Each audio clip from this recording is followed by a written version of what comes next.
الحمد لله رب العالمين والعاقبة للمتقين والصلاة والسلام على سيد الأنبياء والمرسلين سيدنا وحبيبنا وقدوتنا محمد بن عبد الله وعلى آله وصحبه أجمعين، أما بعد. قال تعالى في كتابه المجيد والفرقان الحميد: أعوذ بالله من الشيطان الرجيم، بسم الله الرحمن الرحيم. ربنا وابعث فيهم رسولا منهم يتلو عليهم آياتك ويعلمهم الكتاب والحكمة ويزكيهم إنك أنت العزيز الحكيم. وقال النبي صلى الله عليه وسلم: ألا إن في الجسد لمضغة إذا صلحت صلح الجسد كله وإذا فسدت فسد الجسد كله ألا وهي القلب. صدق اللہ العظیم وصدق رسولہ النبی الکریم. میرے محترم بھائیو، بزرگوں اور دوستو، اللہ کا فضل ہے، ہم گزشتہ 3-4 ہفتوں سے تزکیہ نفس کے حوالے سے تفصیلی گفتگو کر رہے ہیں، اور گزشتہ ہفتے ہر ممکن کوشش کے باوجود، بہت ساری چیزوں کو چھوڑ دینے کے باوجود بھی ہم اس موضوع کو مکمل نہیں کر سکے. آپ دعا کیجئے اللہ آج وقت میں ایسی برکت دے کہ یہ موضوع مکمل ہو جائے. تزکیہ نفس کے حوالے سے کچھ بنیادی باتیں، فضائل اور تزکیہ نفس کی اہمیت، تزکیہ نفس کی فضیلت اور تزکیہ نفس انسانی ضرورت کے اعتبار سے کیا درجہ رکھتی ہے، یہ ساری باتیں مختلف حوالوں اور دلائل کے ساتھ آپ کی خدمت میں پیش کی جا چکی ہیں.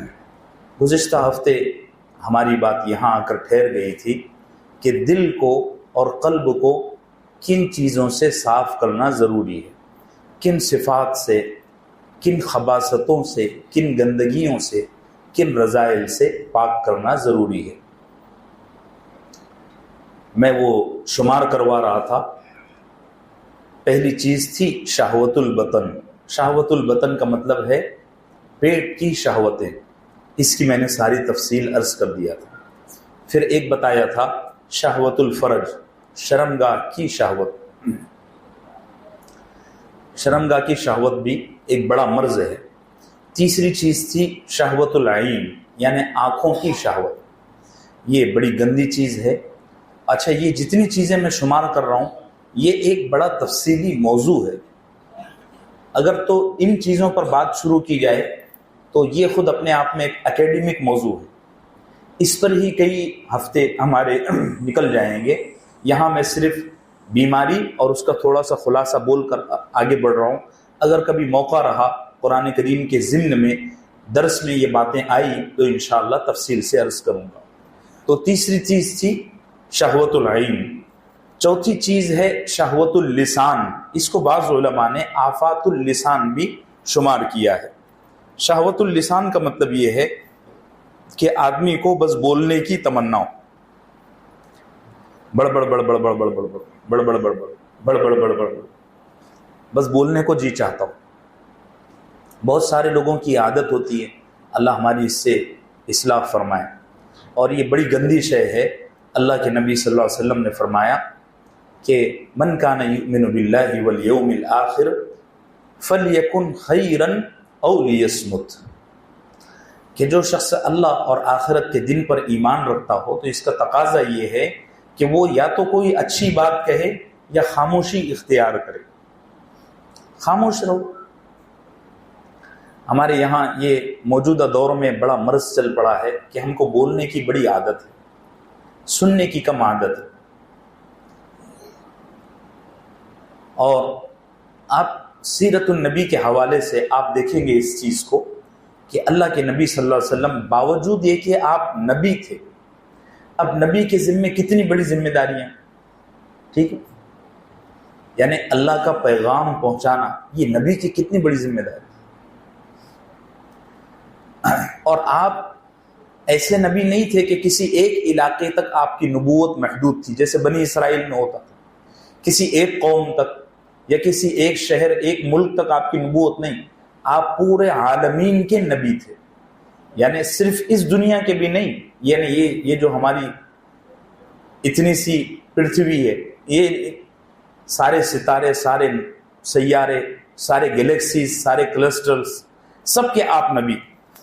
اس کے باوجود آپ دیکھو کہ اللہ کے نبی صلی اللہ علیہ وسلم نے اپنی ساری حیات طیبہ صرف 23,000 جملے کہے. کتنے؟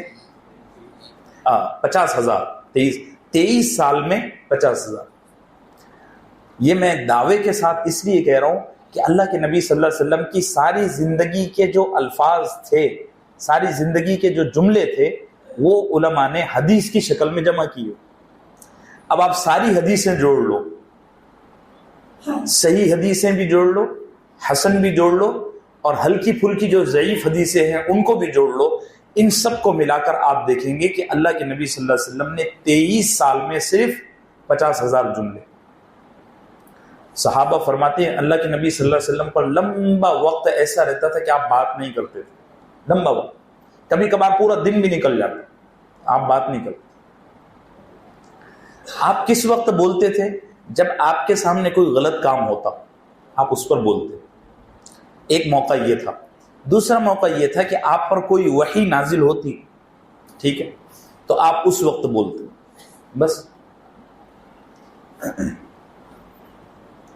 وہ حافظ ابن ابی الدنیا ایک بہت بڑے محدث ہیں، انہوں نے اپنی کتاب میں ایک بڑی اچھی بات لکھی ہے. فرماتے ہیں کہ اگر بولنے کے بجائے اللہ لکھنے کا حکم دیتا، یعنی ہمارے منہ میں زبان نہ ہوتی اور ہم کو ایک دوسرے کو بات پہنچانے کے لیے لکھنا ضروری ہوتا نا، تو لوگ ساری زندگی ایک کاغذ پر ہی گزار دیتے. کیونکہ کاغذ مہنگے ہو گئے، اب تو اور زیادہ مہنگے ہو گئے. ابھی یہ جو کاغذ ہے، ایک کاغذ یہ بار آنے کا، یعنی 1 روپیہ میں 25 پیسے کم کا ہو گیا. یہ ایک کاغذ، میں نے ابھی کل ہی کاغذ منگائے تو اس کا میں نے حساب لگایا تو میں دیکھ رہا تھا یہ خالی A4 سائز کا ایک کاغذ بار آنے کا ہو گیا، وہ بھی ہول سیل میں. اگر آپ اس کو چھٹے میں لینے جائیں گے تو میرا خیال ہے 1.5 روپیے کا ایک کاغذ ہوگا. اور آپ کو یہ بات بھی بتا دوں کہ ہندوستان پوری دنیا میں واحد ملک ہے جہاں کاغذ دنیا کی سب سے مہنگی لیول پر چلا گیا ہے. اور پچھلے 2 سال پہلے اس حکومت نے، اللہ بھلا کرے، کتابوں پر بہت ٹیکس لگا دیا. آپ کو یہ بات بھی پتہ ہونا چاہیے. پوری دنیا میں سب سے زیادہ کتابیں خریدنا ہندوستان میں مشکل ہے. ابھی ایک تفسیر کی کتاب آئی ہے التدبر والبیان، 42 جلدوں میں، اس کا اتنا بڑا سیٹ ہے، 42 یا 50 جلدوں میں ہے میرے خیال سے. تو ابھی ایک بچہ عمرے کے لیے گیا تھا تو میں نے اس سے قیمت نکلوائی تو وہاں وہ 26,000 روپے کی. کتنے کی؟ 26 یا 26,500 روپے کی. اور یہاں سہارنپور میں ایک اس کو بیچ رہے ہیں تو وہ 52,000 کی بیچ رہے ہیں. میں نے ان سے بولا یار آپ 2-4 ہزار نفع لے لو، 26 کے بجائے آپ 30 میں بیچو. کہنے لگے ہمارا نفع اس سے بھی کم ہے، لیکن یہاں ملک میں ٹیکس جو ہے نا کئی گنا لگ گیا ہے، اور باہر ملک کی جو کتابیں ہیں اس میں. خیر یہ بات کہاں سے کہاں چلی گئی. میں کیا عرض کر رہا تھا کہ اگر بولنے کے بجائے لکھنے کا معاملہ ہوتا نا تو انسان ساری زندگی بات نہ کرتا، یعنی کوئی چیز نہ لکھتا. آپ دن بھر آپ دیکھیے ہم جتنی باتیں کرتے ہیں نا اس میں کتنی باتیں ضرورت کی رہتی ہیں. آپ اس کا اندازہ شام میں سوتے وقت لگایا کیجیے کہ آج دن میں نے اتنا بولا، اس میں کتنا کام کا تھا اور کتنا فضول کا تھا. فضول. اللہ ہم سب کو صحیح سمجھ عطا فرمائے. یہ جو ہم بات بہت زیادہ کرتے ہیں نا، یہ معمولی چیز نہیں ہے، یہ گناہ ہے. اور میں نے حکمت کے ضمن میں، جب حکمت ہمارا ٹاپک تھا اس وقت آپ کو بولا تھا کہ جو آدمی جتنا زیادہ خاموش رہتا ہے اللہ کی حکمت اس کی طرف اتنی زیادہ متوجہ ہوتی ہے، اور جو آدمی بولتا رہتا ہے اس کا دل کنگال ہو جاتا ہے.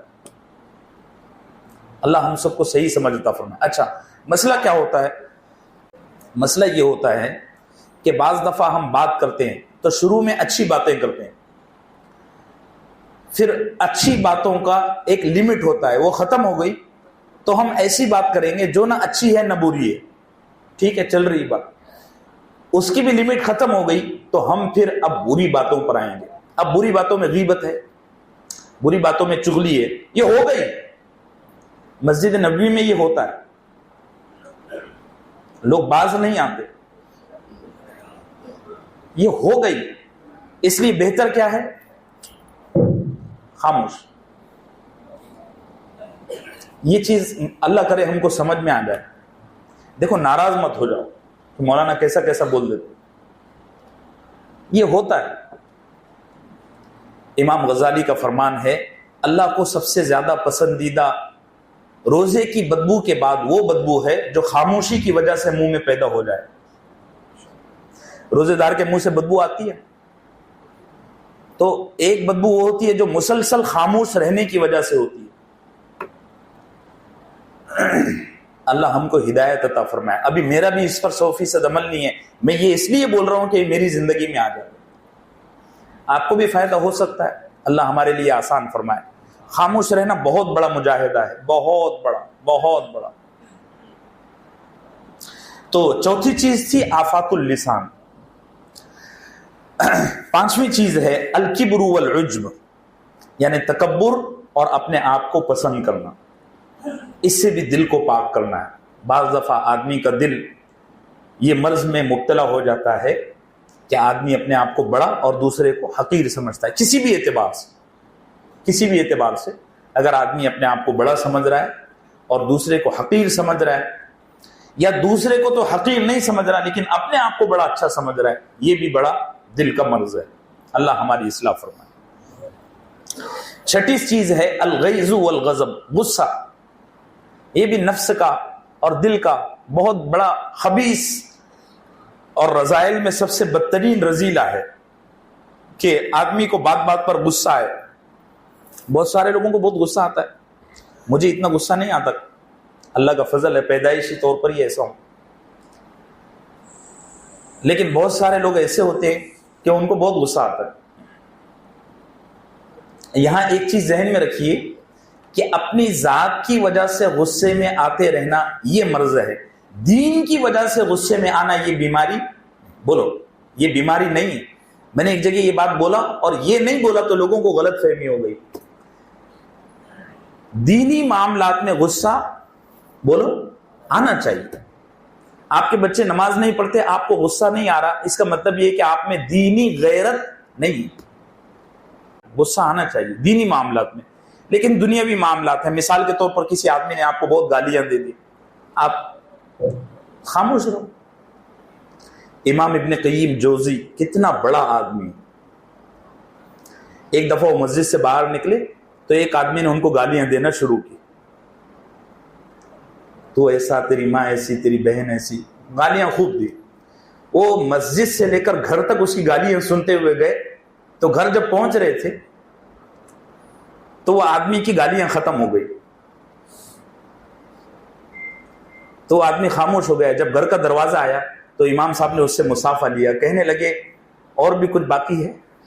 اگر ہو تو میں دروازے میں نہیں داخل ہوں، آپ بول دیجئے جو بولنا ہے۔ اپنی ذات کی وجہ سے غصے میں مت آؤ، دین کی وجہ سے غصے میں آؤ، ٹھیک ہے۔ ساتویں چیز ہے الشح والبخل، یہ آخری چیز تھی، میں گزشتہ ہفتے یہاں ٹھہر گیا۔ الشح اور البخل کا مطلب یہ ہے کہ کنجوسی اختیار کرنا اور لالچی ہو جانا، یہ مالی مرض ہے، یعنی جس کے دل میں مال کی ضرورت سے زیادہ محبت رہتی ہے اس کو یہ مرض لگ جاتا ہے کہ وہ بہت زیادہ لالچی ہو جاتا ہے پیسہ کمانے کے لیے، اور خرچ کرنے کے لیے بہت زیادہ کنجوس ہو جاتا ہے۔ یہ دونوں چیزیں ایک انکمنگ کے اعتبار سے اور ایک آؤٹ گوئنگ کے اعتبار سے جرم ہے، ٹھیک ہے۔ میں گزشتہ ہفتے یہ عرض کر رہا تھا کہ جس طرح حرام طریقے سے مال کمانا گناہ ہے، اسی طریقے سے حرام راستے سے مال بچانا بھی گناہ ہے۔ جیسے بہت سارے لوگ زکوٰۃ نہیں دیتے صرف اس وجہ سے کہ ہمارا مال بچ جائے گا، تو یہ حرام طریقے سے مال بچانا ہوا، یہ بھی کیا ہے؟ گناہ ہے۔ ٹھیک ہے جی۔ 8ویں چیز ہے حب الجاہ والشہرہ، یہ بڑا نازک معاملہ ہے، اور یہ مرض عام طور سے علماء کو اور دینداروں کو لگتا ہے۔ کرسی کی محبت اور شہرت کی محبت، اللہ ہم کو اس سے محفوظ رکھے، اللہ ہم کو اس سے محفوظ رکھے۔ کوئی بھی دین کا کام آپ کر رہے ہیں، کسی ٹرسٹ سے جڑے ہوئے ہیں، کسی رفاہی ادارے سے جڑے ہوئے ہیں، تو سوچ لو کہ کیوں جڑے ہوئے ہیں، بار بار اپنی نیت کو اور اپنے دل کو ٹٹولو کہ میں اس کام سے کیوں جڑا ہوں۔ کہیں کوئی عہدے کے لیے تو نہیں، کہیں کوئی کرسی کے لیے تو نہیں، کہیں اس نیت سے تو نہیں کہ لوگ مجھے اچھا بولیں گے، شہرت مل جائے گی، پبلسٹی۔ اب تو رواج چل پڑا ہے، ادھر 5 روپے دیتا ہے، ادھر سیلفی آن لائن اپلوڈ کرتا ہے۔ سبحان اللہ۔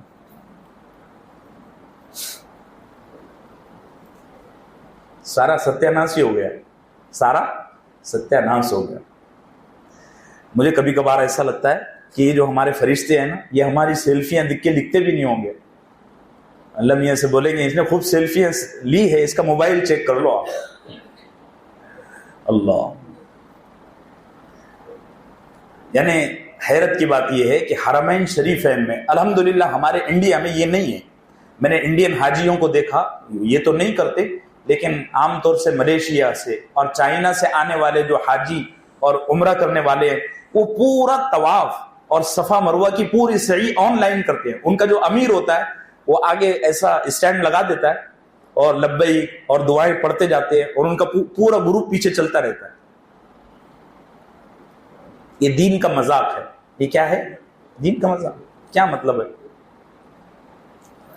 تو حب الجاہ والشہرہ، کرسی کی اور شہرت کی ہوس، یہ بھی دل کا ایک بہت بڑا مرض ہے۔ 9واں مرض ہے الریاء والسمعہ، ریاکاری اور خود فریبی۔ ریاکاری، آدمی کوئی بھی نیک عمل کرے اس نیت سے کرے کہ کوئی مجھے دیکھ رہا ہے کہ نہیں، ٹھیک ہے؟ تو یہ سارے روحانی امراض ہیں۔ 10ویں چیز ہے البغض والحسد، بغض اور حسد۔ بغض کا مطلب یہ ہے کہ کسی انسان کی عداوت کا اور دشمنی کا زہر دل میں لے کر گھومنا۔ مثال کے طور پر، یہ آپ کا نام کیا ہے؟ محسن بھائی۔ یہ محسن بھائی نے مجھے 2015 میں کچھ گالی والی دے دی تھی، ایک آدھ تھپڑ اپڑ مار دی تھی، مثال کا، ایسا ہے نہیں، میں 2015 میں ان کو جانتا بھی نہیں تھا، تو انہوں نے کچھ بول دیا، اب معاملہ ہو گیا، آیا گیا ہو گیا۔ جب انہوں نے مجھے برا بولا تھا یا مجھے نقصان پہنچایا تھا، اس وقت میری یہ حیثیت نہیں تھی کہ میں ان کا کچھ کر سکوں، آج بھی نہیں ہے، اس زمانے میں نہیں تھی۔ اب میں 2015 سے 2022 تک دل میں یہ زہر لے کر گھوم رہا ہوں کہ اگر مجھے موقع ملا نا تو اس کو بتاؤں گا۔ انتقام کی آگ کو بغض کہتے ہیں۔ ایک تو یہ ہے، بغض سے ایک اور بڑی چیز ہے، حقد ہے۔ حقد، حقد کیا ہے؟ کہ انہوں نے مجھے کچھ کیا نہیں، بس بلا وجہ میں دل میں یہ بات لے کر گھوم رہا ہوں کہ جس دن مجھے کچھ ملا نا اس دن میں اس کو بتاؤں گا۔ یہ بغض سے بھی بدتر چیز ہے۔ اب یہ بیچارہ اپنے کام میں لگا ہوا ہے، میں بلا وجہ بوجھ لے کے دل میں گھوم رہا ہوں، تو یہ بغض ہے، اور بغض سے اوپر حقد ہے۔ عام طور سے بغض کا لفظ کہا جاتا ہے کہ کسی کے لیے انتقام یا بدلے کی بھاونا، ہمارے ہندی میں کہتے ہیں، لے کر دل میں گھومنا، یہ بغض ہے۔ اور اسی طریقے سے حسد، حسد کے بارے میں میں بہت کچھ بول چکا ہوں، پورا ایک ٹاپک ہی ہمارا کئی ہفتے چلا ہے، حسد کی آگ لے کر دل میں گھومنا، یہ بھی ایک روحانی مرض ہے۔ اللہ ہم سب کی اس سے حفاظت فرمائے۔ یہ 10 امراض ہیں، اللہ جزائے خیر عطا فرمائے۔ مولانا مفتی عبد القوی صاحب کو، انہوں نے ان 10 امراض کو ایک کتاب کی شکل میں شائع کر دیے۔ اسی طریقے سے پیر ذوالفقار نقشبندی دامت برکاتہم، ان کی کتاب ہے مہلک روحانی امراض۔ آپ میں سے اگر کسی کو شوق ہو تو خرید کر پڑھو، انہوں نے تفصیل کے ساتھ لکھا ہے۔ کہ انسان کے دل کو کون سی بیماریاں کنگال کر دیتی ہیں. بڑے بڑے نیک اعمال. اور مدارج السالکین ایک کتاب ہے امام ابن قیم جوزی کی، اب اس کے اردو ترجمے بھی ہو گئے. انہوں نے فرمایا بڑی پیاری بات ہے، دیکھو کہ صحیح حدیث میں آتا ہے بخاری مسلم میں، لا تدخل الملائکۃ فی بیت فیہ کلب وصور، کہ اس گھر میں رحمت کے فرشتے داخل نہیں ہوتے جس گھر میں کوئی تصویر ہو یا کتا ہو. یہ حدیث ہے. اب اس حدیث سے امام ابن قیم جوزی نے ایک بڑا اچھا نتیجہ نکالا. فرمایا کہ جس گھر میں کتا یا جاندار کی تصویر لگی ہو اس گھر میں رحمت کے فرشتے داخل نہیں ہوتے. جس دل میں یہ خبیث بیماریاں ہو جن سے اللہ نفرت کرتا ہے، تو کیا اس دل میں اللہ کی رحمت داخل ہو سکتی ہے؟ بولو بولو. ضروری ہے کہ ہم اپنا تزکیہ اور تصفیہ کرائیں، دل کو پاک کرائیں. اللہ ہم سب کو صحیح سمجھ عطا فرمائے. اب دیکھیے تزکیے کے ذریعے کیا ہیں، یعنی کس طرح ہم اپنے دل کو پاک کریں. کس طرح ہم اپنے دل کو پاک کریں. پہلی چیز ہے کثرت استغفار. استغفار اور توبہ کا اہتمام کریں. ایک بات میں آپ سے عرض کرتا ہوں، ہفتے میں ایک دفعہ 2 رکعت صلاۃ التوبہ پڑھ لیا کرو. کبھی بھی کہیں بھی ٹائم ملے نا، ہفتے میں ایک دفعہ 2 رکعت صلاۃ التوبہ پڑھ لیا کرو. یہ میں کم سے کم بتا رہا ہوں. ہونا تو یہ چاہیے کہ ہر صبح اور ہر شام، اب تو ہم کو سنتیں پڑھنے کی توفیق نہیں ملتی، تو ہر صبح اور ہر شام 2 رکعت صلاۃ التوبہ پڑھیں. 2 رکعت پڑھنے میں زیادہ سے زیادہ 5 منٹ. اتنی دیر میں ہم ایک آدھ واٹس ایپ کا میسج پڑھتے ہیں، کوئی مشکل نہیں ہے. تو 2 رکعت صلاۃ التوبہ پڑھ لیا کریں اور ہر وقت استغفار میں مشغول رکھیں. میرے پاس جو لوگ آتے ہیں تعلقات والے، میں ان کو کہتے بھی رہتا ہوں کہ استغفار اتنی کثرت سے کرو کہ تمہاری زبانیں خشک ہو جائیں. استغفار کرو. اس زمانے میں سب سے افضل ترین تسبیح استغفار ہے اور اس کے بعد درود شریف ہے. اللہ ہم کو توفیق عطا فرمائے. استغفار. اللہ کے نبی صلی اللہ علیہ وسلم نے فرمایا، حضرت سیدنا ابو ہریرہ رضی اللہ عنہ اس کے راوی ہیں، وہ فرماتے ہیں کہ جب کوئی ایمان والا کوئی گناہ کرتا ہے تو اس کے دل پر ایک داغ لگتا ہے جیسے تمہارے بدن پر تل کا نشان ہوتا ہے.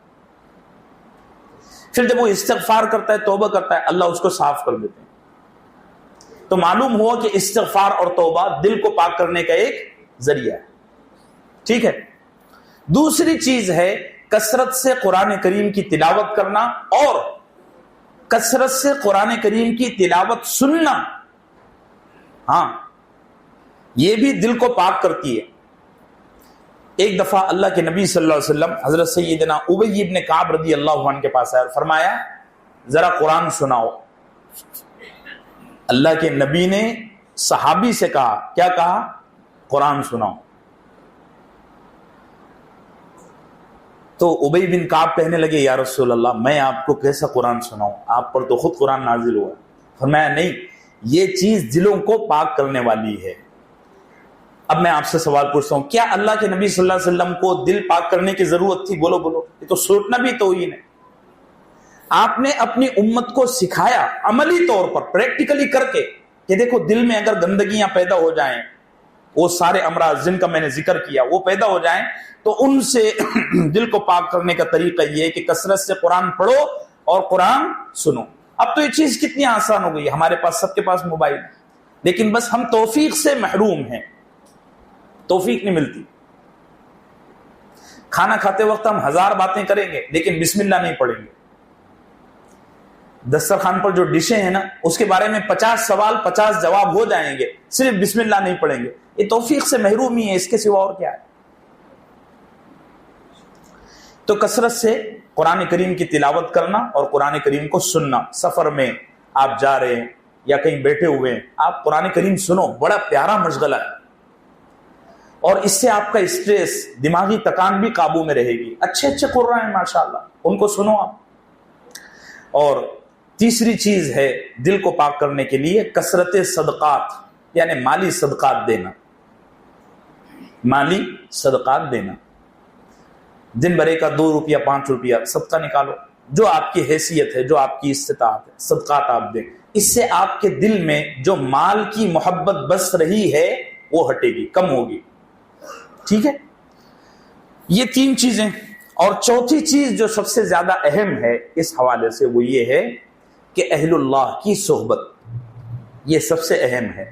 وہ جو اوپر کی 3 چیزیں میں نے بتایا نا، یعنی قرآن کریم کی تلاوت، استغفار، اور اسی طریقے سے کیا بتایا جی، قرآن کریم سننا، صدقات دینا، یہ 3-4 چیزیں جو بتایا، ان میں سب سے اہم ہے کہ اہل اللہ کی صحبت اختیار کرنا.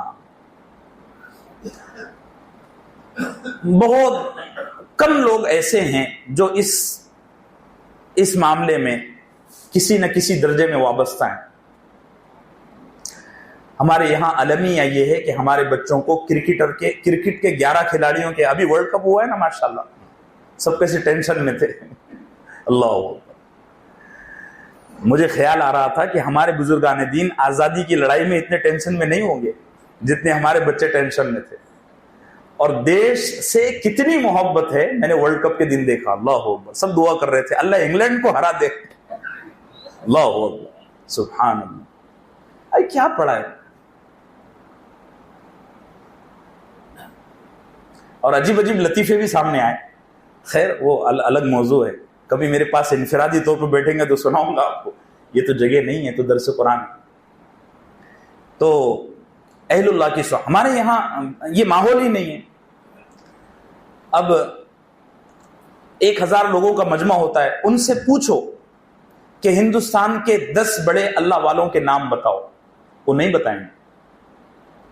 ابھی اسی سال شب برات میں 15ویں شب کو بیان تھا، تو میں نے پوچھا بھی تھا کہ ہندوستان کے 10 بڑے عالموں کے نام بتاؤ. مجمع میں ایک بچہ تھا بس، وہ عتیق، جس نے 10 بڑے علماء کے نام بتائے. باقی سارے ہی مجمع میں لوگ بس ٹھیک ہے، نام پتہ نہیں. اور کرکٹ کے نام پوچھ لو، ٹینڈواکر، اور کیا کیا ہے، اور سب وہ 11 بتاؤ. اور حیرت کی بات ہے، ایک دفعہ میں ایک گاؤں میں گیا تو مجھے لوگوں نے ایک بچے سے ملایا. وہ بچہ ایسا تھا، اتنی عمر اس کی، وہ بچے کا ایک ہاتھ بڑا اور ایک ہاتھ چھوٹا. ٹھیک ہے، ایک ہاتھ بڑا ایک ہاتھ چھوٹا. میں نے کہا ایسا کیوں، پیدائشی ہے؟ کہنے لگے نہیں، یہ بڑی تیز گیند پھینکتا ہے، تو گیند پھینکتے پھینکتے نا اس کا ہاتھ بڑا ہو گیا. سبحان اللہ. حضرت عمر رضی اللہ عنہ ضاد کا مخرج نکالنے کے لیے اپنی زبان گھسا چکے تھے. آج ہمارا یہ ذوق کہاں چلا گیا؟ آج لوگوں کو بولو کہ قرآن صحیح کرو، کون آتا ہے؟ پھر امریکہ ڈنڈے مارتا ہے تو کہتے ہیں یار امریکہ ہم کو اتنا مار رہا ہے، اللہ تعالیٰ دیکھ رہا ہے. اللہ تعالیٰ دیکھ نہیں رہا ہے، وہ خود فیصلہ کر رہا ہے. حضرت وہ خود فیصلہ کر رہا ہے. حضرت عمر رضی اللہ عنہ نے ضاد جو ہے نا، ولضالین کا ضاد، اس کا مخرج اور اس کا پروناؤن صحیح کرنے کے لیے اپنی زبان کا ایک حصہ چھلوا دیا تھا. اتنی محنت کی. اور آج امت کے نوجوان بولنگ کرتے کرتے اپنے ہاتھ لمبے کر رہے ہیں. فرق آ گیا ہے نا، تو اللہ کے فیصلوں میں بھی فرق آ گیا.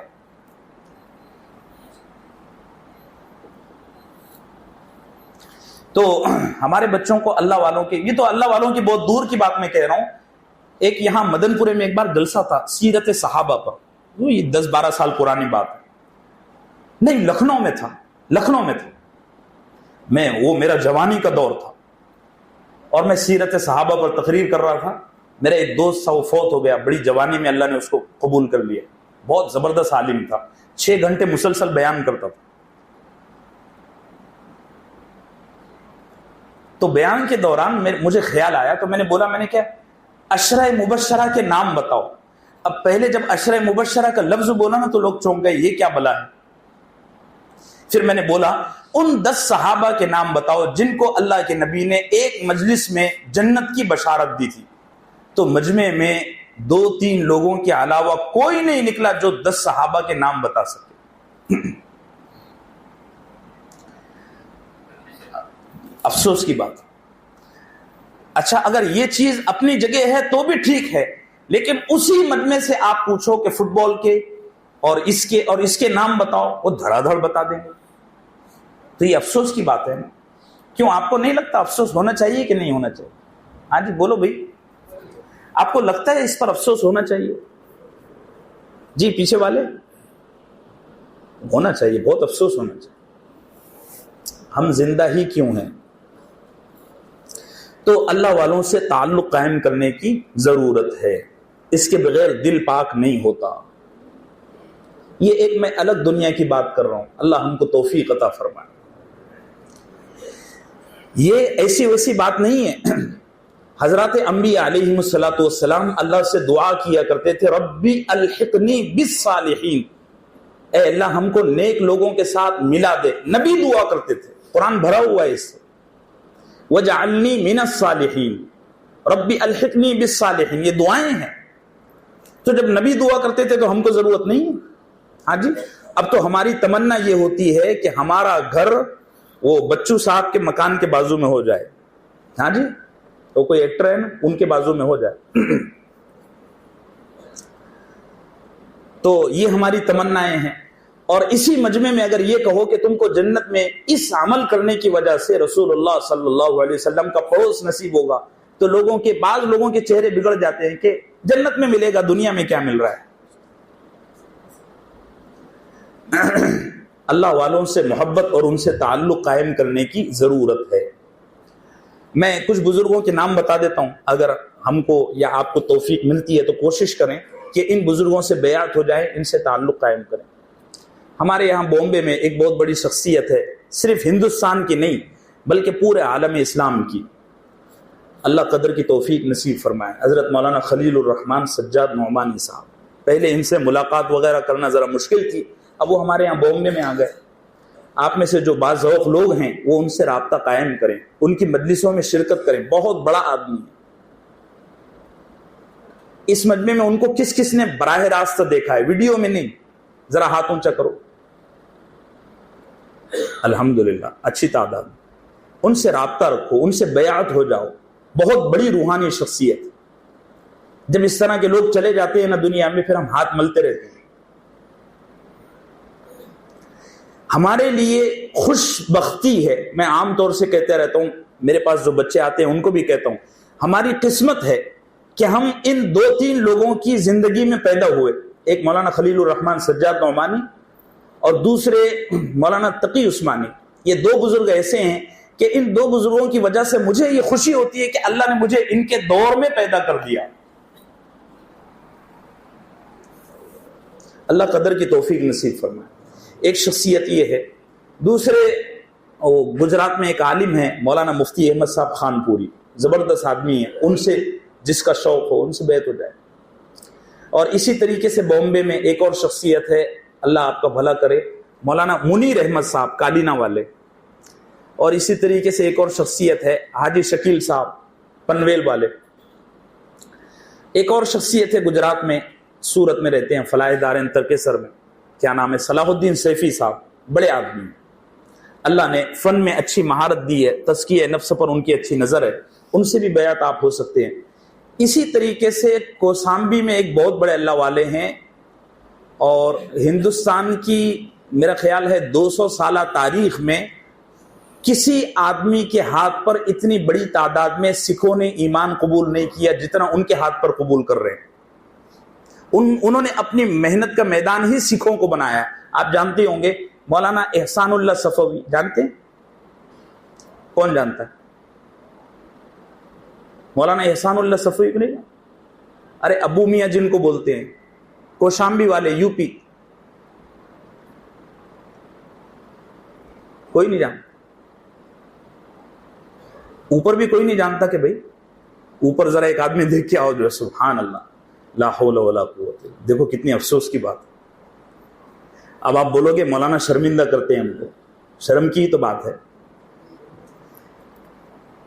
کم سے کم 50,000 سکھوں نے اسلام ان کے ہاتھ پر قبول کیا ہے، کم سے کم کہہ رہا ہوں، مجھے جو اندازہ ہوا ہے۔ اتنا بڑا آدمی ہے مولانا احسان اللہ صفوی، ان کو سکھوں نے ابو میاں کا لقب دیا ہے۔ اور دیکھو یہاں پورے گرین پارک پورا یہ ماشاءاللہ کریم بیٹھا ہوا ہے، یہاں جانتے ہی نہیں، اور شاہ رخ خان کو سب جانتے ہیں۔ تو پھر اللہ تعالیٰ سیدھا کرتا ہے نا، ڈنڈے لگاتا ہے، پھر امریکہ آتا ہے، پھر ہم روتے ہیں. تو نظام صحیح چل رہا ہے کہ غلط چل رہا ہے؟ بولو بولو. صحیح چل رہا ہے. ابو میاں کو نہیں جانتے تو ہم سے اچھے تو پھر سکھ ہوئے نا، جو ان کے یہاں درشن دینے کو اور حاضری لگانے کو اپنی نیک بختی سمجھتے ہیں. کتنے افسوس کی بات.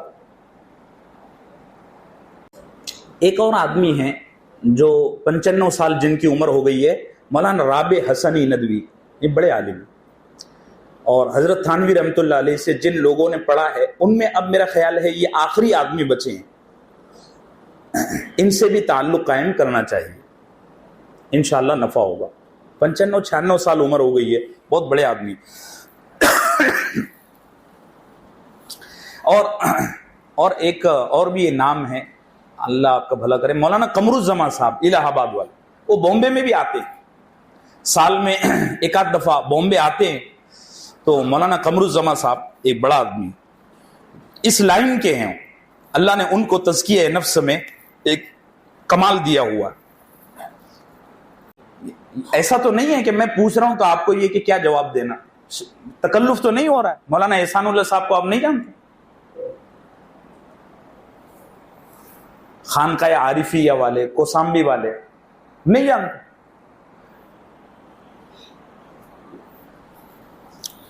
چلیے اب جان لیے نا، تو اب ان سے تعلق قائم کرنے کی ضرورت ہے. اللہ ہم سب کو صحیح سمجھتا ہے.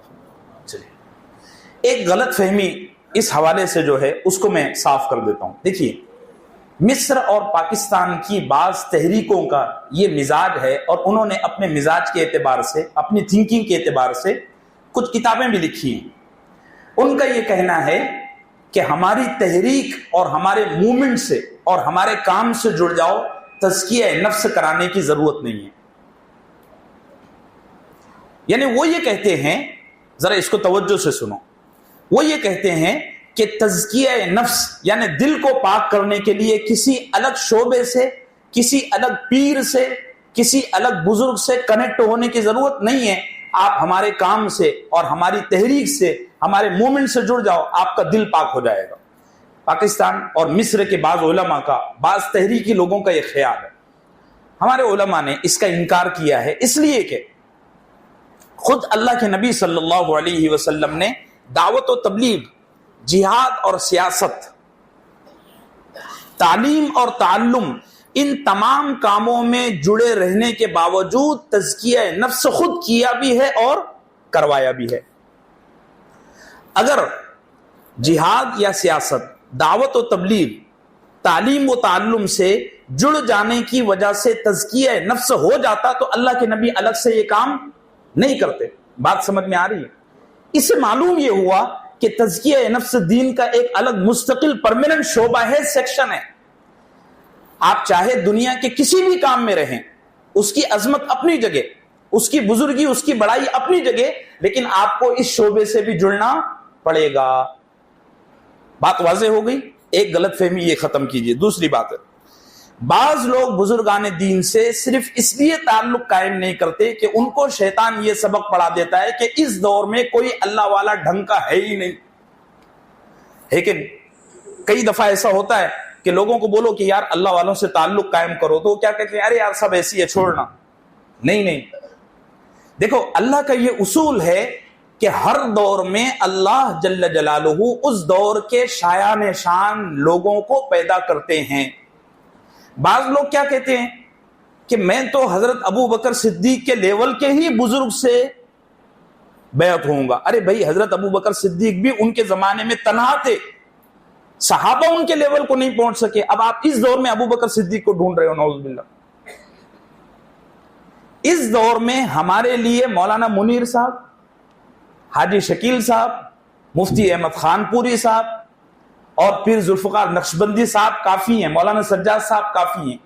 اس سے اوپر کا لیول والا بزرگ اگر ہم کو آ گیا نا تو ہمارے لیے مسئلے کھڑے ہو جائیں گے. مثال کے طور پر حضرت سیدنا عمر ابن خطاب رضی اللہ عنہ کی مجلس میں کوئی آدمی اگر ایسا بیٹھتا نا تو حضرت عمر اس کو ڈانٹ دیتے، بلکہ کوڑے لگوا دیتے. فرماتے ایمان والا ہو کر ایسا بیٹھا ہے، ذرا ایسا بیٹھو، روب کے ساتھ بیٹھو، زندہ دلی کے ساتھ بیٹھو. اور ایک جملہ ہے سلف میں سے کسی کا کہ اس دور میں اگر صحابہ میں سے ادنا درجے کا صحابی آ گیا تو وہ ہم کو ایمان والا بھی نہیں سمجھے گا اور ہم اس کو پاگل سمجھیں گے. بات سمجھ رہے؟ سورج کو اللہ نے دھرتی سے جتنا دور رکھا ہے اتنا ہی بہتر ہے. کوئی آدمی اگر یہ کہے کہ میں تو مچھلی اسی وقت فرائی کروں گا جب سورج میرے پاس آئے گا، ارے پاگل، تیری مچھلی کے لیے تیری بیوی کا چولہا ہی کافی ہے. بات سمجھ رہے ہیں نا؟ یہ غلط فہمی دماغ سے نکالو. آپ کے لیے آپ کے امام صاحب بہت کافی ہیں، آپ کے لیے مولانا سجاد صاحب بہت کافی ہیں. زیادہ اوپر جانے کا چکر، اگر آپ کو پیر ذوالفقار نہیں مل رہے تو اس کا مطلب ہی یہ ہے کہ اب آپ کے لیے وہ لیول بھی کافی ضروری نہیں ہے. بات سمجھ رہے؟ اس کو میں ایک حدیث سے سمجھاتا ہوں، 2-3 منٹ میں آپ کو واضح ہو جائے گا. دیکھو، اللہ کے نبی صلی اللہ علیہ وسلم نے فرمایا، صحیح حدیث ہے، موطا امام مالک میں 1168 نمبر غالباً. اللہ کے نبی صلی اللہ علیہ وسلم نے فرمایا، قیامت کے قریب سب سے بڑا ولی وہ ہوگا، لیول چیک کرو، قیامت کے قریب سب سے بڑا ولی وہ ہوگا کہ اس کے سامنے لوگ زنا کریں گے تو وہ یہ کہے گا کہ بھئی دیوار کے پیچھے چلا جا. کیا کہیں گا؟ ارے بھئی بولو نا. وہ یہ نہیں کہے گا کہ بیٹا یہ کام مت کر، وہ کیا کہے گا کہ دیوار کے پیچھے چلا جا. کیونکہ اس حدیث کا پورا مطلب، پوری حدیث اس طرح ہے. اللہ کے نبی نے فرمایا قیامت کے قریب لوگوں کا یہ حال ہو جائے گا کہ وہ گدھے گھوڑے کی طرح زنا کریں گے. صحابہ نے پوچھا کیا اس دور میں کوئی ولی نہیں ہوگا؟ اللہ کے نبی نے فرمایا کہ اس دور کا جو ولی ہوگا وہ یہ کہے گا کہ بیٹا دیوار کے پیچھے چلے جا. ولایت کا لیول قیامت کے قریب نیچے آ گیا نا. اب آپ اس دور میں بھی ابو بکر صدیق رضی اللہ عنہ کو، عمر ابن خطاب کو تلاش کریں گے تو یہ آپ کو شیطان پٹی پڑھا رہا ہے اللہ والوں سے دور رہنے کے لیے. دیکھو سبق، میں کہتا ہوں نا شیطان بڑا حرامی ہے، یہ ایسے ہی نہیں کہتا. پٹی کتنی اچھی پڑھا رہا ہے کہ ہم کو ابو بکر صدیق چاہیے. دیکھو کتنا اچھا لگ رہا ہے سننے میں اور بولنے میں، ساؤنڈ کتنا اچھا لگ رہا ہے. ابو بکر صدیق کو تلاش کر رہا ہے، نہیں ملے گا تیرے کو، تیرے لیے یہی کافی ہے. بات واضح ہو گئی؟ ارے بھائی بات سمجھ میں آ گئی؟ اس زمانے میں ہمارے لیے مولانا منیر صاحب، مولانا سجاد صاحب، شاہ احسان اللہ صاحب بہت کیا ہیں، غنیمت ہے. ان کی قدر اور ان سے تعلق قائم کرنے میں ہی اپنے آپ کو آپ مفید سمجھیں. ایک بڑی اہم بات، بعض دفعہ یہ ہوتا ہے کہ ایک آدمی جمعے کے دن درس قرآن سن کر طیش میں آ جاتا ہے اور سوچتا ہے کہ یار چلو اللہ والوں سے تعلق قائم کرنا ہی کرنا ہے. اب بیچارے نے سوچا نہیں سمجھا نہیں، جو پیر سامنے آ گیا اس کے ہاتھ پر بیعت ہو گیا، شیک ہو گیا، ہینڈ شیک ہو گیا. اتفاق یہ کہ جس پیر سے بیعت ہوا وہ پیر ڈھونگی تھا. وہ کیا تھا؟ اس لائن میں بھی ڈھونگ بازی بہت چلتی ہے. اب یہ بیچارہ دھوکے میں آ گیا. آپ یہ ذہن میں رکھو اللہ کا فیصلہ ہے اور مختلف قرآن کی آیتیں، احادیث اس پر دلیلیں ہیں. میں وقت کی کمی کی وجہ سے بھاگ رہا ہوں، سارے دلائل کو چھوڑ کر مطلب کی بات کر رہا ہوں. دیکھو آدمی کی طلب اور آدمی کی تڑپ اس کو کامل درجے تک پہنچاتی ہے. بعض دفعہ یہ ہوتا ہے کہ آدمی جلد بازی میں، آدمی گڑبڑی میں کسی غلط پیر کے ہاتھ پر بیعت ہو جاتا ہے، لیکن دل کی سچی طلب کی وجہ سے اللہ اس کو صحیح راستے پر ڈال دیتے ہیں. ایک منٹ میں ایک واقعہ آپ کو سناتا ہوں. ایک دفعہ ایک پیر، ایک مرید نے جمعے کے دن درس قرآن سنا، اٹھ کر گیا، بیعت ہو گیا کسی ڈھونگی پیر کے ہاتھ پر، بیعت ہو گیا. وہ پیر غلط تھا. اب یہ بیچارہ اس کے پاس اخلاص کے ساتھ جا رہا ہے. یہ جب وہ بڑا مالدار آدمی تھا، پائنیر میں رہتا تھا، یہ بڑا مالدار آدمی. اب یہ جب بھی اس کے پاس جاوے نا پیر کے پاس، تو پیر بولے لاؤ 50,000، لاؤ 25,000، لاؤ 2 لاکھ، لاؤ 5 لاکھ. اب مرید تو بیچارہ درس قرآن سن کے طیش میں آیا ہوا تھا، جو کچھ بول رہا ہے لا کے دے رہا ہے، جو کچھ بول رہا ہے لا کے دے رہا ہے. اللہ نے ایک دفعہ مرید کو خواب دکھایا. کیا خواب دکھایا؟ کہ میرے ہاتھ نجاست میں ہیں، گندگی میں ہیں، گوبر میں ہیں، اور پیر صاحب کے ہاتھ دودھ میں ہیں. یہ وہ خواب میں دیکھ رہا ہے. صبح اٹھا تو اپنے پیر کے پاس گیا، جا کر کہنے لگا حضرت پیر صاحب میں نے خواب دیکھا کہ میرے ہاتھ گوبر میں ہیں اور آپ کے ہاتھ مبارک نہ دودھ میں ہیں. تو پیر صاحب بڑے تیش میں آئے، کہنے لگے ہاں تو دنیا دار ہے اس لیے تیرے ہاتھ گندگی میں، اور میں دیندار ہوں اس لیے میرے ہاتھ دودھ میں. مرید نے کہا حضرت ابھی بات پوری سنیے، ابھی رکیے. کہنے لگا آپ میرے ہاتھ چاٹ رہے ہیں اور میں آپ کے ہاتھ چاٹ رہا ہوں. تو دل کی سچی طلب کی وجہ سے اللہ آپ کو منزل تک پہنچائیں گے. غلطی سے ایسا ہوتا ہے بعض دفعہ آدمی ڈھونگے لوگوں کے ہتھے چڑھ جاتا ہے, لیکن اللہ کا فیصلہ ہے دل کی سچی طلب کی وجہ سے اللہ سلمان کو فارس سے اٹھا کر محمد عربی صلی اللہ علیہ وسلم کے قدموں میں لا کر کھڑا کر دیتا ہے. کہاں سے کہاں, سلمان فارسی کی داستان پڑھو نا, رونگٹے کھڑے ہو جائیں گے. دل کی سچی طلب کی وجہ سے 5 ڈھونگی عیسائی مریدوں کے پیروں کے ہتھے چڑھنے کے بعد سلمان فارسی اس جگہ پہنچا جہاں اس کو بیٹے کا خطاب ملا. اللہ کے نبی نے کہا تھا نا, سلمان میرا بیٹا ہے, کہو سبحان اللہ. دل کی سچی طلب. بات سمجھ رہے میرے عزیزو؟ ہاں, ایک بڑی اہم بات یہ بھی ہے کہ بیعت اور سلوک, یعنی کسی سے بیعت ہو جانا, کسی سے روحانی تعلق قائم کرنا, یہ چیزیں کھول کر بولنے کی نہیں ہے. بعض لوگ بیعت ہو کے آتے ہیں نا تو مسجد میں اعلان کرتے ہیں, ارے میں آج مفتی احمد خانپوری سے بیعت ہو گیا, ارے میں پیر ذوالفقار سے ملیشیا سے بیعت ہو کے آیا ہوں, ارے مولانا سجاد صاحب سے. نہیں, بیعت ہونا, بزرگوں سے تعلق قائم کرنا, یہ راز کی چیزیں ہیں. روحانی دنیا سے اس کا تعلق ہے, جسمانی دنیا سے اس کا تعلق نہیں ہے. بہت سارے لوگ نشے میں آ جاتے ہیں, ان کو بدہضمی ہو جاتی ہے. اس کا مطلب یہ ہے کہ پیر آپ کو ہضم نہیں ہو رہا. ایک اور بڑی اہم بات یہ ہے کہ جس طرح فقہ کے 4 امام ہیں, امام ابو حنیفہ, امام مالک, امام شافعی, امام احمد بن حنبل, اور یہ چاروں مسالک کیا ہیں؟ حق ہیں. بولو ہے کہ نہیں, حق ہے کہ نہیں, اہل سنت والجماعت کے. اسی طرح تصوف کے اور تزکیے کے 4 سلاسل ہیں, 4 کڑیاں ہیں, 4 سلسلے ہیں, نقشبندی, سہروردی, قادری اور چشتی. یہ 4 سلاسل ہیں. یہ چاروں سلاسل حق ہیں, اور اہل سنت والجماعت کے علماء کا فیصلہ ہے کہ اللہ نے سیدنا علی ابن ابی طالب رضی اللہ عنہ کے واسطے سے امت کو یہ 4 روحانی سلسلے عطا کیے ہیں. بعض اس زمانے میں یہ چیز کثرت سے دیکھنے میں آ رہی ہے, پہلے ایسا نہیں ہوتا تھا. اس زمانے میں یہ چیز کثرت سے دیکھنے میں آ رہی ہے کہ بعض لوگ کسی ایک سلسلے کے بزرگ سے بیعت ہونے کے بعد دوسرے سلسلے کے لوگوں کو کہتے ہیں تمہارا سلسلہ ہلکا ہے. نعوذ باللہ. ارے بھئی ہلکا کیسا؟ جس چیز کی برانڈنگ ہی سیدنا علی ابن ابی طالب رضی اللہ عنہ سے ہوئی ہے, کیا وہ ہلکا ہو سکتا ہے؟ جیسے یہ دواؤں میں ہے, انگلش دوا, ہومیوپیتھی دوا اور یونانی دوا, ایسے یہ ہے. سب کا مقصد یہ ہے کہ ہمارا جسم شفایاب ہو جائے. ایسے چاروں سلسلوں کا مطلب اور مقصد یہ ہے کہ ہماری روح پاک ہو جائے. تو چاروں سلسلے حق ہیں. اللہ ہم سب کو صحیح سمجھ عطا فرمائے, اس لیے یہ کام کرنے کی ضرورت نہیں ہے. اچھا جی, 1 منٹ 2 منٹ آپ سے لوں گا, ٹائم ہے ہمارے پاس.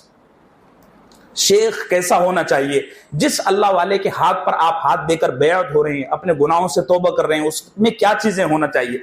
سب سے زیادہ اہم چیز یہ ہے کہ جس بزرگ اور جس اللہ والے کے ہاتھ پر ہاتھ دے کر آپ بیعت ہو رہے ہیں, یہ دیکھو کہ وہ کس سے بیعت ہے. اگر وہ کسی صحیح متبع سنت بزرگ سے بیعت ہے تب تو صحیح ہے, ورنہ بعض دفعہ یہ ہوتا ہے کہ لوگ کسی کا نام اور کسی کا جاہ و جلال, کسی کے پیچھے 2-3 پولیٹیکل لیڈروں کی گاڑیاں گھومتے ہوئے دیکھ کر امپریس ہو جاتے ہیں اور اس سے بیعت ہو جاتے ہیں. بعض دفعہ لوگ ڈھونگ اور شوبدہ بازی اور چمتکار دیکھ کر بیعت ہوتے ہیں. یہ ایک پونا میں ایک تھے افغانی بابا, پٹھان بابا, ابھی ان کو جو ہے تو شہید قتل کر دیا گیا, آپ کو پتہ ہی ہوگا. ایک دفعہ ایک آدمی ان سے بیعت ہو کر آیا, میں نے بولا آپ نے ان میں کیا دیکھا؟ بولے انہوں نے میرے سامنے جنریٹر پر ہاتھ رکھ دیے تھے. یہ سب کوئی چیزیں نہیں ہیں, یہ تو دجال بھی کرے گا. بات سنو, آخری دور چل رہا ہے, بڑے فتنوں کا دور ہے, اس لیے آپ دھوکے میں نہ آئیں. لوگ باقاعدہ پیری مریدی کے چکر میں نبوت کے دعوے بھی کر رہے ہیں, نعوذ باللہ. اللہ ہم سب کی ان سے حفاظت فرمائے. اس لیے میں تو کھل کر بول رہا ہوں. یہ سب نہیں دیکھنا ہے, سب سے پہلے یہ دیکھنا ہے کہ جس بزرگ کے ہاتھ پر آپ بیعت ہو رہے ہیں, کیا اس کا تعلق کسی اچھی شخصیت سے, کسی اچھے بزرگ سے ہے بھی یا نہیں ہے, کون اس کا شیخ ہے, وہ کس سے خلیفہ ہوا ہے. یہ دیکھ کر ہی آپ اس کے ہاتھ پر بیعت ہوں. دوسری چیز یہ دیکھیں کہ اس کی زندگی میں اتباع سنت اور شریعت پر کتنا عمل ہے, یعنی وہ خود عمل کرتا بھی ہے نہیں ہے. بعض شیخ ایسے ہوتے ہیں کہ مریدوں کو تہجد میں جگا کر خود فجر میں سو جاتے. اللہ ہم سب کو صحیح سمجھ عطا فرمائے اور دھوکے سے اور جال سازی کے فتنے سے ہم سب کی حفاظت فرمائے. اور تیسری چیز جو شیخ میں دیکھنا چاہیے وہ یہ ہے کہ کیا وہ شیخ اپنی ذات میں نیک ہونے کے ساتھ ساتھ نیک بنانے کا فن بھی جانتا ہے یا نہیں. بعض اللہ والے ایسے ہوتے ہیں کہ اپنی ذات میں بہت نیک ہے ماشاءاللہ، کوئی مسئلہ نہیں، کوئی کلام نہیں، لیکن وہ دوسروں کو نیک بنانے کا اور دوسروں کو سدھارنے کا گر نہیں جانتے. ایسے آدمی سے بیعت ہو کر آپ کو نفع زیادہ نہیں ہوگا. اللہ ہم سب کو صحیح سمجھ عطا فرمائے. اور چوتھی چیز یہ ہے کہ کیا جس شیخ کے ہاتھ پر آپ بیعت ہو رہے ہیں، کیا موجودہ دور کے اللہ والوں نے اور معاصر فقہا نے اس کی اجتماع بھی کیا ہے یا نہیں کیا ہے؟ علماء کی کیا رائے ہے؟ جیسے دارالعلوم دیوبند ہے، مظاہر العلوم سہارنپور ہے، ندوۃ العلماء ہے، یہاں کے جو بڑے بڑے علماء ہیں، ان کی اس کے بارے میں کیا رائے ہے؟ یہ ساری رپورٹ نکالیں. یہ ایسا ہی ہے جیسے ہم کسی ڈاکٹر کے پاس آپریشن کرانے سے پہلے یونیورسٹیوں کے اس کے پاس میں ڈگریاں دیکھتے ہیں. ٹھیک ہے.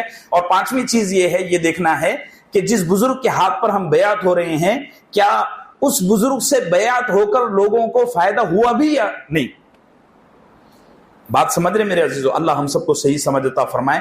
یہ آخری موضوع تھا. آئندہ ہفتے ایک دو چیزیں اور عرض کر دوں گا. اللہ ہم سب کے دلوں کو نور سے منور فرمائے، مصفہ مزکہ اور مجلہ فرمائے، منقہ فرمائے. یہ بڑا اہم موضوع تھا اور اس پر عمل کرنا ہے. جتنی باتیں میں آپ کو بول چکا ہوں، اس سے زیادہ باتیں بولنے کا حق مجھے میرے بڑوں نے نہیں دیا ہے. یہ باتیں میں صرف اتنی کہہ رہا ہوں جیسے بچہ مکتب میں آ کر نورانی قاعدہ پڑھتا ہے. مجھے اتنا ہی کہنے کا حق تھا، اس سے زیادہ میں نہیں کہتا. اب آپ سے آخر میں گزارش کروں گا کہ آپ جلد از جلد جن مشائخین کا میں نے نام لیا ان سے اپنے آپ کو وابستہ کریں، بیعت ہو جائیں. بہت بڑی بات ہے، بہت بڑی بات ہے. افسوس کی بات یہ ہے کہ ہندوستان سے خانقاہی نظام حضرت شیخ الحدیث مولانا محمد زکریا اور حضرت شاہ ابرار صاحب ہردوئی رحمۃ اللہ علیہ کی بات ختم ہو گیا. نورانیت ہی چلے گی.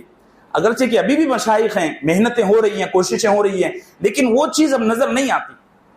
اللہ ہندوستان میں کوئی ایسا عالم پیدا فرمائے جو اس میدان میں تجدیدی کارنامہ انجام دے. اس کو ڈبل سے رینیو کرانے کی ضرورت ہے. ہمارے ہندوستان میں چیز ختم ہو گئی ہے. اب انٹرنیٹ نے تو اور زیادہ نقصان کیا ہوا ہے، اور بہت سارے معاملات ایسے ہو گئے ہیں، لوگوں کے ذہن ایسے ہو گئے ہیں کہ وہ اللہ والوں سے تعلق کو اور ان کی صحبت کو اب ضروری نہیں سمجھ رہے. ہر ایک آدمی اپنے کام میں اور اپنے گروہ میں خوش ہے، سب کچھ سمجھا ہوا ہے. اللہ اللہ خیر صلی اللہ. ٹھیک ہے جی، کچھ اعلان ہے؟ صلی اللہ علیہ